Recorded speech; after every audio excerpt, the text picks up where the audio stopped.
Hello, time for chapter 2, and today I'm here in my house, sitting in my room, and I've got my mask on, but I'm going to take it off because I'm safe and I'm inside the house. Hopefully you're remembering to put your mask on when you're outside of your house, but it's hard to hear the story about 101 Dalmatians while somebody is wearing a mask. So we're going to go on now to chapter 2. Which I believe is The Puppies Arrive. Okay, I'm sitting here with my friend, Dalmatian, and so hopefully we'll be able to hear okay. Actually, might be able to hear even a little bit better if I put my my glasses on that have a microphone in it. I hope so you'll be able to hear better. And if my lips are not moving at the right time, well, I'm sorry. I'll just be way back here. Okay. 101 Dalmatians, Chapter 2, The Puppies Arrive. Cruella de Vil's dinner party took place in a room with black marble walls on a white marble table. The food was rather unusual. The soup was dark purple. And what did it taste of? Pepper. The fish was bright green. And what did it taste of? Pepper. The meat was pale blue. And what did it taste of? Pepper. Everything tasted of pepper. Even the ice cream, which was black. There were no other guests. After dinner, Mr. and Mrs. Dearly sat panting in the red marble drawing room, where an enormous fire was now burning. Mr. de Vil panted quite a bit too. Cruella, who was wearing a ruby satin dress with ropes of emeralds, got close to the fire as she could. "Make it blaze for me," she said to Mr. de Vil. Mr. de Vil made such a blaze that the Dearlys thought that the chimney would catch fire. "Lovely, lovely," said Cruella, clapping her hands with delight. Ah, but the flames never last long enough. The minute they died down a little, she shivered and huddled herself in her absolutely simple white mink cloak. Mr. and Mrs. Dearly left as early as they felt was polite, and walked along the outer circle trying to get cool. "What a strange name de Vil is," said Mr. Dearly. "If you put the two words together, they make devil. Perhaps Cruella's a lady devil. Perhaps that's why she likes things so hot." Mrs. Dearly smiled, for she knew he was only joking. Then she said, "Oh dear, as we have dined with them, we must ask them to dine with us. And there are some other people we ought to ask. We'd better get it over before Mrs. has her puppies. Good gracious, what's that?" Something soft was rubbing against her ankles. "It's Cruella's cat," said Mr. Dearly. "Go home, cat. You'll get lost." But the cat followed them all the way to their house. "Perhaps she's hungry," said Mrs. Dearly. "Very probably, unless she likes pepper," said Mr. Dearly. He was still gulping at the night air to cool his throat. "You stroke her, and I'll get her some food," said Mrs. Dearly. She went down to the area steps and into the kitchen on tiptoe, as to not wake Pongo and Mrs., who were asleep in their baskets. Soon she came up with some milk and a half tin of sardines. The white cat accepted both, then began to walk down the area steps. "Does she want to live with us?" said Mrs. Dearly. It seemed as if the white cat did, but just then Pongo woke up and barked loudly. The white cat turned and walked away into the night. "Just as well," said Mr. Dearly. "Cruella would have the law on us if we took her valuable cat." Then they went down into the kitchen to receive the full force of Pongo's welcome. Mrs., though sleepy, was fairly formidable too. There was a whirling mass of humans and dogs on the kitchen hearthrug until Mrs. Dearly remembered, far too late, that Mr. Dearly's dress suit would be covered with hairs. It must have been about 3 weeks later that Mrs. began to behave in a very peculiar manner. She explored every inch of the house, paying particular attention to the cupboards and boxes, and the place that interested her the most was a large cupboard just outside the Dearlys' bedroom. The nannies kept various buckets and brooms in the cupboard, and there wasn't a spare inch of space. Every time Mrs. managed to get in, she knocked over something with a clatter and then looked very ill-treated. "Bless me, she wants to have her puppies there," said Nanny Cook. Not in that dark, stuffy cupboard, Mrs. Love, said Nanny Butler. You need light and air. But when Mrs. Dearly consulted the splendid veterinary surgeon, he said that what Mrs. needed most of all was a small enclosed place where she would feel safe. And if she fancied the broom cupboard, the broom cupboard she'd better have. And she'd better have it at once and get used to it, even though the puppies are not expected for some days. So out came the brooms and the buckets, and in went Mrs., to her great satisfaction. Pongo was a little hurt that he was not allowed to go with her, but Mrs. explained to him that mother dogs like to be by themselves when puppies are expected.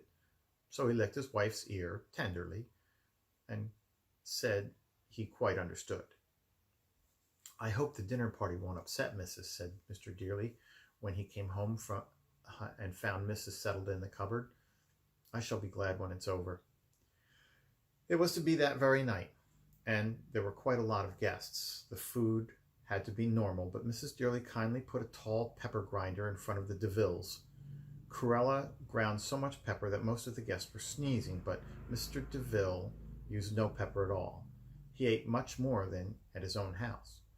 Cruella was busy peppering her fruit and salad when Nanny Butler came in and whispered to Mrs. Dearly, and Mrs. Dearly looked startled, asked the guests to excuse her, and hurried out. A few minutes later, Nanny Butler came in again and whispered to Mr. Dearly. He looked startled, excused himself, and hurried out. Those guests who were not sneezing made polite conversation. Then Nanny Butler came in again. Ladies and gentlemen, she said dramatically, puppies are arriving earlier than expected. Mr. and Mrs. Dearly ask you to remember that Mrs. has never been a mother. She needs absolute quiet. There was an instant silence, broken up only by a stifled sneeze. Then the guests rose, drank a whispered toast to the young mother, and tiptoed from the house. All except Cruella DeVille. When she reached the hall, she went straight to Nanny Butler, who was seeing the guests out, and demanded, Where are those puppies? Nanny Butler had no intention of telling, but Cruella heard the Dearlys' voices and ran upstairs. This time she was wearing a black satin dress with ropes of pearls, but the same absolutely simple white mink cloak. She had kept it around her all throughout the dinner, although the room was very warm and the pepper very hot. I must see the darling puppies, she cried. The cupboard door was a little open. The Dearlys were inside, soothing Mrs. 3 puppies had been born before Nanny Butler, on bringing Mrs. a nourishing chicken dinner, had discovered what was happening. Cruella flung open the door and stared down at these puppies. But they're mongrels, all white, no spots at all, she cried. You must drown them at once. Dalmatians are always born white, said Mr. Dearly, glaring at Cruella. The spots come later. And we wouldn't drown them even if they were mongrels, said Mrs. Dearly indignantly. It'd be quite easy, said Cruella. I've drowned dozens and dozens of my cat's kittens. She always chooses some wretched alley cat for their father, so they're never worth keeping. Surely you leave her 1 kitten, said Mrs. Dearly. If I'd done that, I'd be overrun with cats, said Cruella. Are you sure those horrid little white rats are pure Dalmatian puppies? Quite sure, said Mr. Dearly. Now please go away. You're upsetting Mrs. And indeed, Mrs. was upset. Even with the Dearlys there to protect her and her puppies, she was a little afraid of this tall woman with the black and white hair who stared so hard.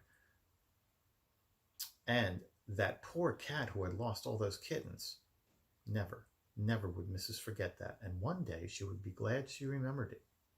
How long would it be before the puppies are old enough to leave their mother, asked Cruella, in case I want to buy some. 7 or 8 weeks, said Mr. Dearly, but there won't be any for sale. Then he shut the cupboard door in Cruella's face, and Nanny Butler firmly showed her out of the house. Nanny Cook was busy telephoning the splendid vet, but he was out on another case. His wife said she would tell him as soon as he came home, and there would be no need to worry. It sounded as if Mrs. was getting on very well. She certainly was. There was now a 4th puppy. Mrs. washed it, and then Mr. Dearly dried it, and while Mr. Dearly gave Mrs. a drink of warm milk, then the pup was put with the other 3 in a basket where Mrs. could see it. Soon she had a fifth puppy, then a sixth, and a seventh. The night wore on. 8 puppies, 9 puppies. Surely that would be all. Dalmatians often have more in their first family. 10 puppies, 11 puppies, then a 12th arrived, and it did not look like its brothers or sisters. The flesh showing through its white hair was not healthy pink, but a sickly yellow, and instead of kicking its little legs, it lay quite still. The nannies who were sitting there outside the cupboard told Mr. and Mrs. Dearly that it had been born dead. But with so many, its mother will never miss it, said Nanny Cook comfortably. The Dearlys held the tiny creature in the palm. Mr. Dearly held the tiny creature in the palm of his hand and looked at it sorrowfully. It isn't fair it should have no life at all, said Mrs. Dearly, with tears in her eyes. Something he had once read came back to Mr. Dearly. He began to massage the puppy. He tousled it gently in a towel, and suddenly there was a faint hint of pink around its nose, and then its whole little body was flushed with pink. Beneath its snowy hair, its legs moved, its mouth opened. It was alive. Mr. Dearly quickly put it close to Mrs. so that she could give it some milk at once, and it stayed there, feeding, until the next puppy arrived. For it did. That made 13. Shortly before dawn, the front doorbell rang. It was the splendid vet who had been up all night saving the life of a dog that had been run over. By then, all the puppies had been born, and Mrs. was giving breakfast to 8 of them, all she could manage at once. Time. Excellent, said the splendid vet. A really magnificent family. And how is the father bearing up? The Dearlys felt guilty. They had not given Pongo a thought since the puppies had begun to arrive. He had been shut up in the kitchen. All night long he had paced backwards and forwards, and only once had he heard any news, when Nanny Cook came down to make coffee and sandwiches. She told him that Mrs. was doing well, but only as a joke, for she had no idea that he would understand. Poor Pongo, we must have him up, said Mrs. Dearly, but the splendid vet said mother dogs did not usually like to have the father dogs around when puppies had just been born. At that moment there was a clatter of toenails on the polished floor in the hall, and upstairs, 4 at a time, came Pongo. Nanny Cook had just gone down to make some tea for the splendid vet, and the anxious father had streaked past her the minute she had opened the kitchen door. Careful, Pongo, said the splendid vet. She may not want you. But Mrs. was weakly thumping her tail. Go down and have your breakfast and a good sleep, she said. But nobody except Pongo heard a sound. His eyes and his wildly wagging tail told her that all he was feeling. His love for her and those 8 fine puppies enjoying their first breakfast, and those others in the basket waiting their turn. How many were there? It's a pity that dogs can't count, Mrs. Dearly, said Mrs. Dearly. But Pongo could count perfectly. He went downstairs with his head held high and a new light in his fine dark eyes, for he knew himself to be the proud father of 15. And that's chapter 2. So I don't know where I'm going to read chapter 3 from. We'll find out tomorrow.